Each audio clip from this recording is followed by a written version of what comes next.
En la historia del país tenemos desastres y hay algunos desastres que probablemente los podemos detener de antes de que vayan a iniciarse muchas de las construcciones.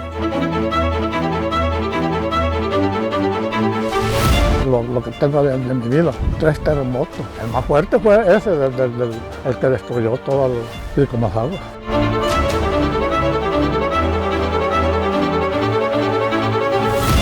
Cuanto más personal tengamos debidamente informado, mayor capacidad vamos a tener de poder construir escenarios de riesgos.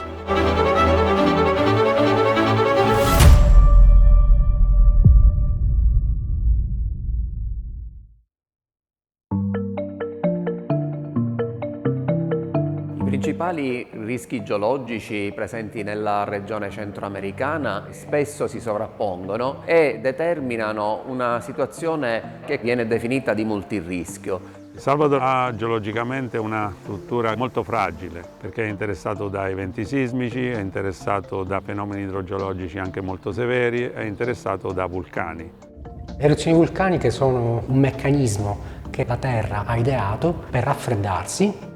I magmi si formano nel mantello superiore e risalgono lentamente verso la superficie. È il motore del vulcanismo lungo i margini compressivi, quali ad esempio quello che si manifesta in Centro America. Molto spesso l'attività vulcanica nella regione centroamericana è anche legata all'attività sismica. Vulcani e sismicità legata alla geodinamica dell'area provocano dei terremoti, molti dei quali hanno innescato quelli che tecnicamente chiamiamo fenomeni indotti, come le frane. Le frane possono verificarsi in qualunque area del pianeta laddove vi sia una certa pendenza dei versanti. Tra queste vi è senz'altro il Centro America e in particolare El Salvador, che è tra i paesi che si caratterizzano per maggiore attività sismica ed inoltre si trova lungo la traiettoria di tormente tropicali. Questi fenomeni cominciano a essere ricorrenti in quelle aree di transizione tra fasce climatiche differenti nelle quali a causa del cambiamento climatico cominciano ad affacciarsi e presentarsi più frequentemente eventi eccezionali che storicamente non sono registrati.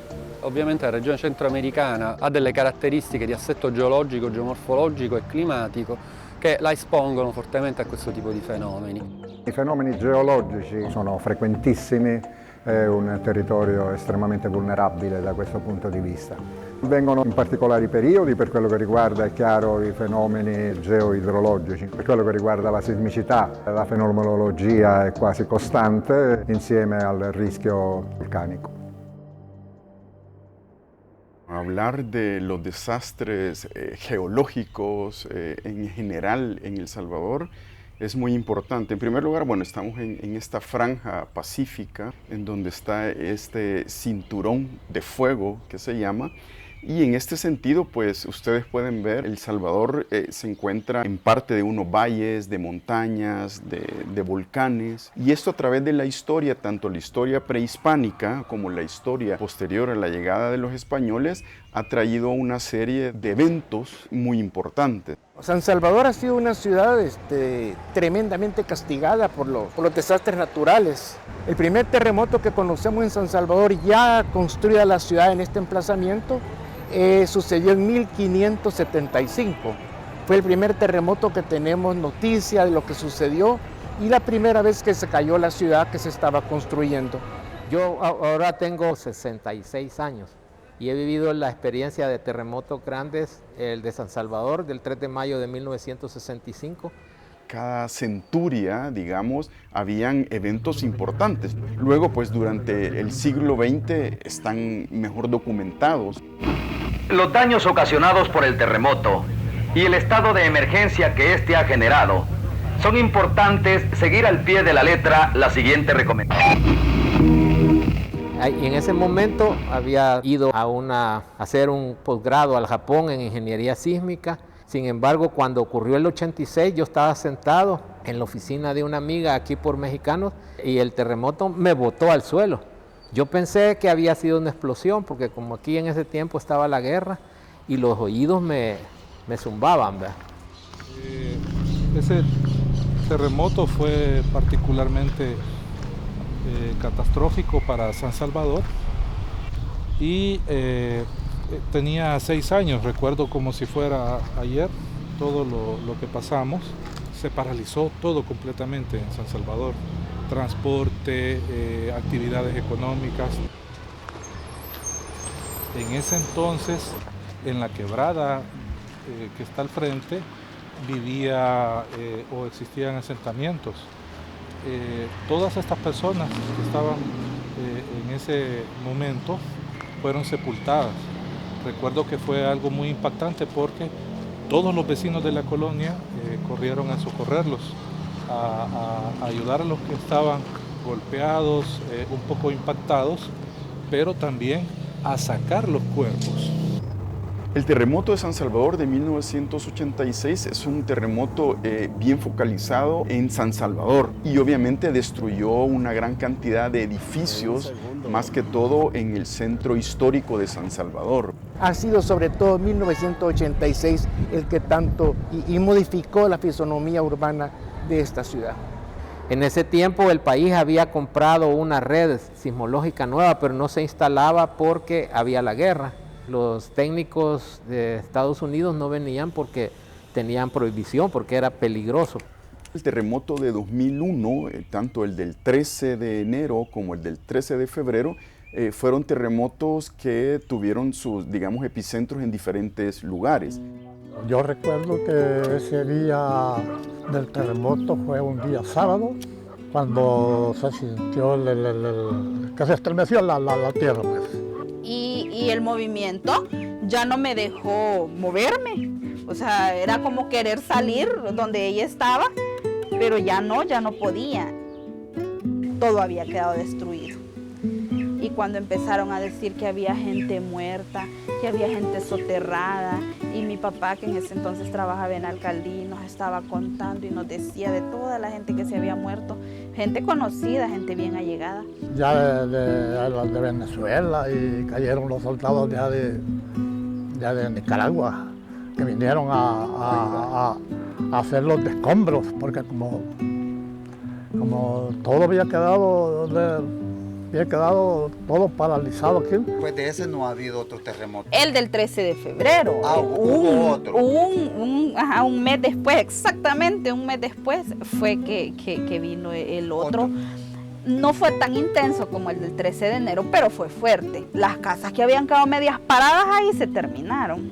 Bueno, al parecer sí, porque yo, como estaba, si hubiera estado aquí en mi ranchito, claro que tendría que haberme refugiado para otro lado, pero como en ese tiempo mi casa era la alcaldía, allí vivía, sea de que tuviera con mi fecha de licencia, sí. Yo siempre ahí pasaba. El hotel que yo para mí, la alcaldía era mi casa. Luego el terremoto del 13 de febrero, el centro histórico de Santa Tecla, y por supuesto el deslave se vino abajo y un desastre terrible, ¿verdad?, para esta colonia che si chiama Las Colinas. La frana della colonia Las Colinas a Santa Tecla, che ha causato oltre 500 vittime, è stata prodotta da una scossa di terremoto molto forte avvenuta nel gennaio del 2001. Che ha portato questo materiale detritico appunto a colpire gran parte del barrio de Las Colinas, producendo centinaia di vittime. Realmente no era ni casa, era tierra, todo esto era tierra. Todo esto era casa, todo casa. Igual, todo esto era tierra, 10, 15 metros de tierra, de altura. Esas son las placas con los nombres. Il terremoto è un fenomeno naturale, ovviamente se avvenisse in zone disabitate non farebbe danno. Al contrario, quando interessa aree fortemente urbanizzate, diventa un evento estremamente catastrofico. Evitare che si verifichi un fenomeno sismico, un terremoto, un'eruzione vulcanica, non è concepibile. Molto spesso le caratteristiche delle abitazioni non sono adatte a far fronte alla possibilità che si verifichino questi eventi. Para poder mejorar esta condición, nuestras infraestructuras no deberían de estar tan expuestas a los sitios con amenaza natural. Non dobbiamo far confusione tra predizione e previsione. La previsione dei terremoti vuol dire individuare delle aree che sono soggette a sismicità. Questo è possibile. La predizione, cioè dire il terremoto arriverà il giorno tot, all'ora tot, questo è impossibile. Lo que sí podemos predecir son algunas zonas de deslizamiento. È certamente meno complesso prevedere dove è più probabile che in futuro si possano verificare delle frane, analizzando le caratteristiche ambientali del territorio e studiando i fenomeni franosi che in quel territorio si sono verificati in passato. Qui stiamo studiando le frane indotte dall'evento sismico del 13 gennaio 2001, uno dei più disastrosi avvenuti in El Salvador, e in particolare l'area di Las Colinas. La modellazione della frana serve a valutare le condizioni di stabilità pre-sisma. Questi studi alla fine possono permettere anche di ottenere una buona pianificazione territoriale e quindi anche di provare a gestire le varie emergenze. Como Sistema Nacional de Protección Civil, estamos trabajando de la mano a fin de que podamos construir y presentar a la brevedad posible un Plan Nacional de Reducción de Riesgos, basado en estándares internacionales. Estamos trabajando de la mano con instituciones científicas para identificar concretamente cuál es la incidencia que podría tener cada una de estas amenazas sobre la población salvadoreña.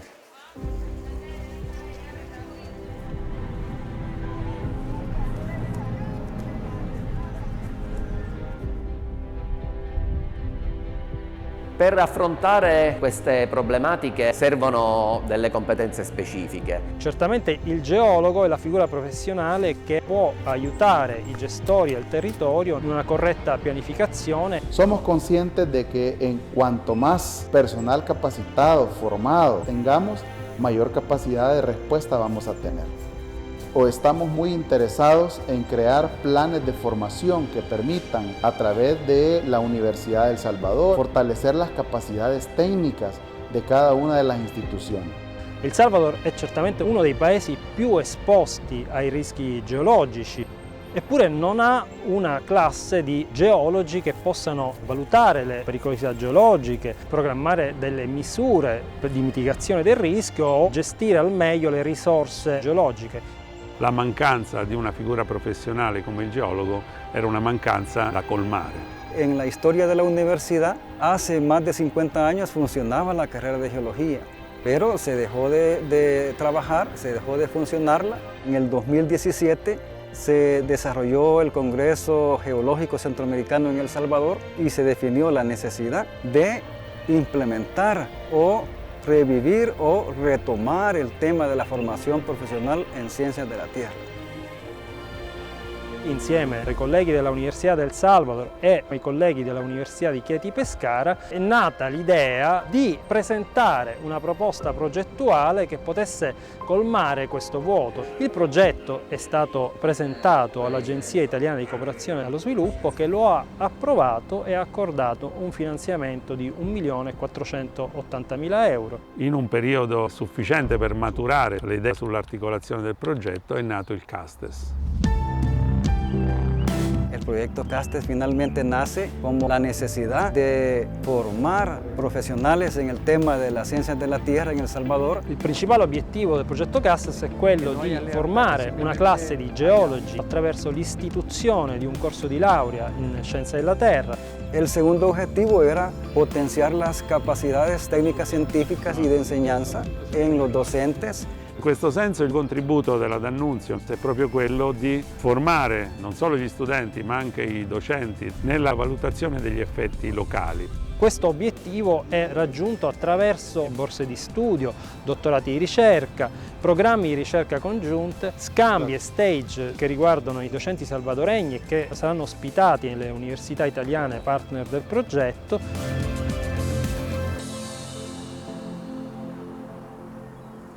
Si è vista fondamentalmente la partecipazione di UNIPA in particolare di un suo dipartimento che è il DISTEM, che è il Dipartimento dello Studio della Scienza della Terra e del Mare.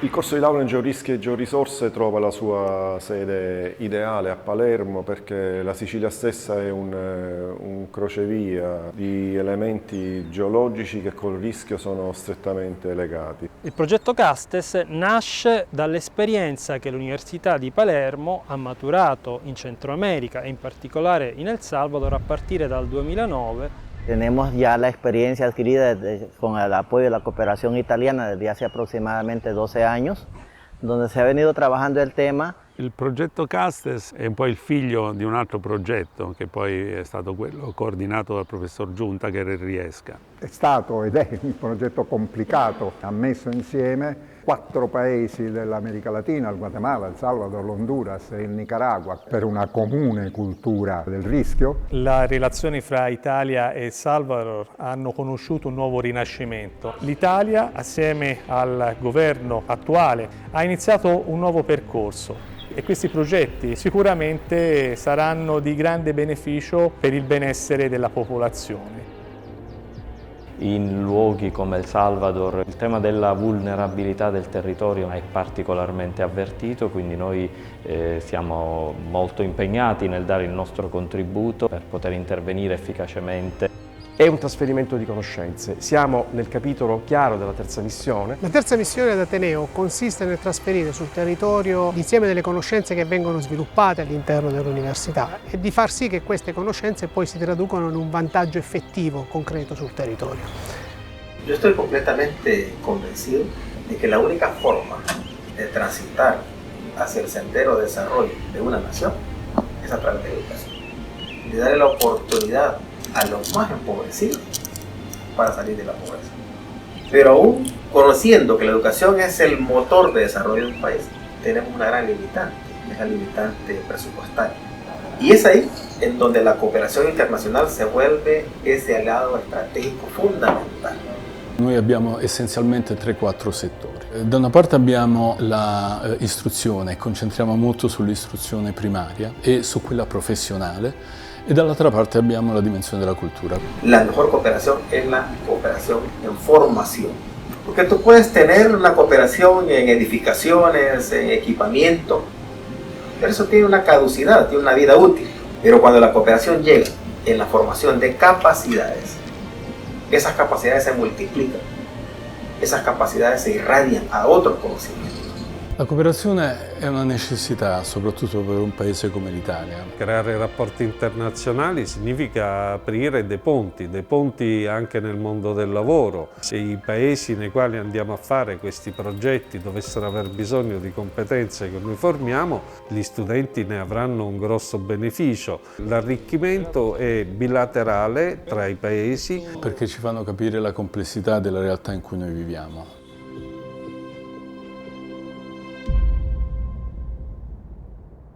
Questo potrebbe permettere anche di far conoscere il sistema Italia al di fuori del nostro paese e quindi di far apprezzare ciò che di positivo abbiamo a casa nostra.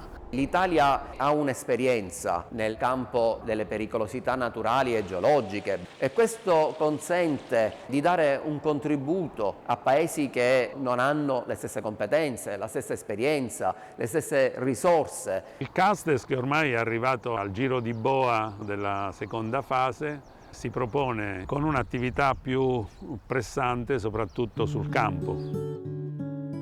Il passo successivo sarà fondamentalmente l'avvio delle attività di mobilità dei docenti salvadoregni in formazione che saranno ricevuti sia all'Università di Palermo che all'Università di Chieti Pescara per essere formati nelle diverse discipline delle scienze della terra. Allo stesso tempo si avvierà l'allestimento del laboratorio di scienze della terra nell'Università del Salvador.